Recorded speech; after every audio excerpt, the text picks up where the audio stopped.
Bonjour et bienvenue sur Pédagogia, le podcast qui vous parle éducation.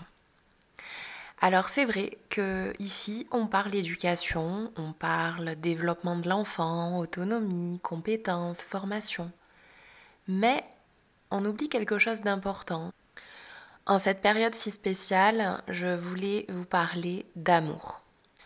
Avant de commencer cet enregistrement, je voudrais dédicacer cet épisode, je voudrais le dédicacer à Gaël, qui se reconnaîtra et qui n'oublie jamais, en toutes circonstances, de penser à l'amour. Il ne faut pas oublier que c'est une composante essentielle en éducation. L'amour et l'éducation affective. Mais pourquoi l'amour ? Eh bien parce que cela permet de répondre aux besoins d'amour de l'enfant. L'expression de l'amour va permettre de donner de l'affection, de communiquer avec empathie. Un enfant qui se sent aimé, c'est un enfant qui aura plus de facilité à avoir confiance en lui. L'expression de l'amour, c'est aussi la naissance du sentiment de sécurité chez l'enfant. N'oublions pas que, en fonction de son âge, l'enfant est encore dépendant de l'adulte et cette sécurité-là est primordiale pour lui. Donner et exprimer de l'amour à un enfant lui permettra ensuite de donner et exprimer son amour à l'autre. Et finalement, ça participera à son inclusion sociale plus tard. Donner de l'amour, c'est aussi construire un socle solide sur lequel l'enfant peut se construire et évoluer, grandir. La tendresse, qui passe par le contact physique, par exemple, va également permettre de sécréter de l'ocytocine. Vous avez peut-être déjà entendu parler de cette hormone. Eh bien, récemment, on a découvert, par exemple, qu'un câlin de 5 secondes va stimuler l'ocytocine. Et un câlin de 20 secondes va l'activer et va permettre de créer l'équivalent d'1 mois de thérapie.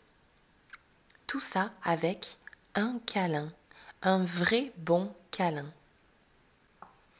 Mais l'amour, comment ?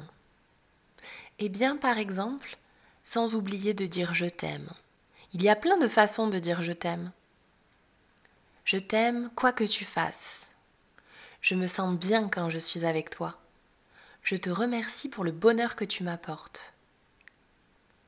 Rassuré et encouragé par le geste également. Une caresse dans les cheveux, un câlin, une petite attention comme un verre d'eau par exemple en cas de besoin.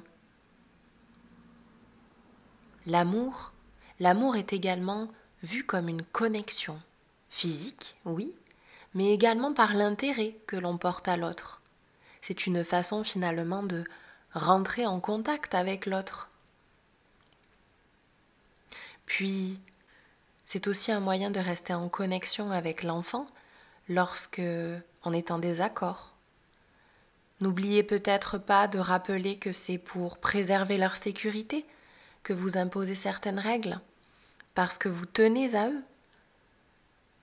Vous ne souhaitez pas qu'ils se blessent, par exemple.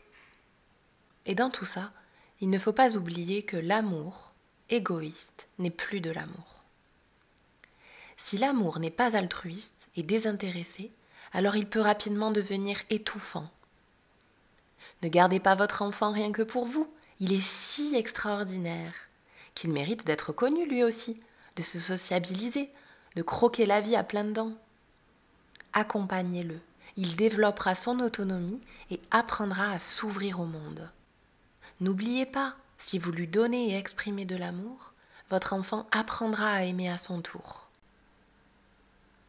Prouvez à votre enfant que vous l'aimez, en ayant confiance en lui, en lui laissant du libre arbitre. Vous prouverez que vous avez confiance en lui, que vous croyez en lui. Malgré les craintes que vous pourriez avoir, il ne faut pas oublier que les enfants sont des personnes différentes de nous. Et ils réussiront peut-être là où nous n'avons pas réussi. Faites-lui confiance et il aura confiance en lui. Il fera aussi plus facilement confiance aux autres. La confiance est un énorme cadeau. Respectez-le. Respecter, c'est poser les bases d'une relation. Si vous le respectez, il vous respectera. Respectez ses besoins, respectez ses avis, respectez ses choix. Encouragez-le.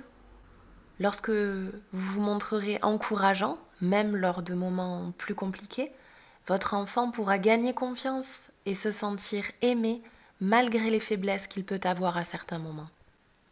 Montrez-vous fier de lui, fier pour tout ce travail qu'il a accompli, pour toutes ces idées qu'il a eues. Il trouvera de la motivation, quelles que soient les épreuves. La gratitude est un merveilleux sentiment d'amour. Soyez son guide, offrez-lui de la motivation. N'oublions pas que l'amour peut déplacer des montagnes. Mais pour cela, il faut que votre enfant ressente que vous l'aimez.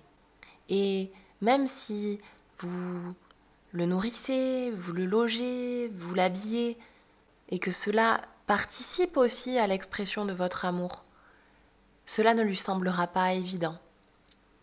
Il faudra l'exprimer d'une façon différente, d'une façon plus claire, plus audible pour lui, à travers des attentions, à travers des mots et à travers des actions qui sont plus parlantes pour lui.